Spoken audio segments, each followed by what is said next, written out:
week-end, le syndicat mixte de la Dune du Pilat va fêter ses 10 ans. Plusieurs animations seront proposées aux visiteurs pour découvrir la Grande Dune sous un œil nouveau. Parmi elles, une balade contée par la charmante Myriam Darmenté que nous avons rencontrée lors de sa dernière soirée contée mi-juin au sommet de son art. Je suis conteuse de profession, effectivement.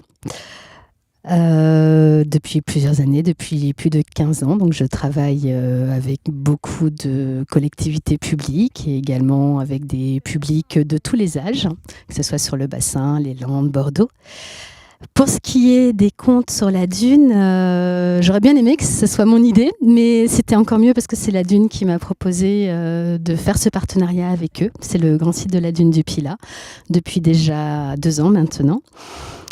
C'était leur souhait d'animer des soirées contées à destination des locaux, des adultes et puis ensuite des enfants, avec une formation que j'ai reçue aussi pour connaître la dune, la faune, la flore, l'histoire.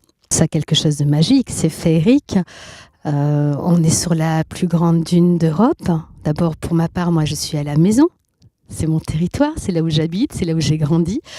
Il y a quelque chose de très familier pour moi, puisque la Dune, je la connais depuis que je suis toute petite. J'y étais accompagnée par mes grands-parents. Ils sont d'ailleurs présents au niveau des contes. Ils sont là, en tout cas, de façon rêvée, merveilleuse. Oui, bien sûr, c'est important. C'est une grande fierté. C'est un grand plaisir. J'ai l'habitude de dire que je suis au sommet.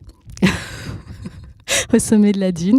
Pour ma carrière, je ne sais pas, mais c'est une immense fierté, ce partenariat avec la Dune du Pilat. On a envie de parler de la Dune, de son histoire, depuis quand est-elle là? Qu'est-ce qu'il y a dessous? Pourquoi est-elle si haute? Est-ce qu'elle avance? Qu'est-ce qu'elle révèle? Quels sont les secrets?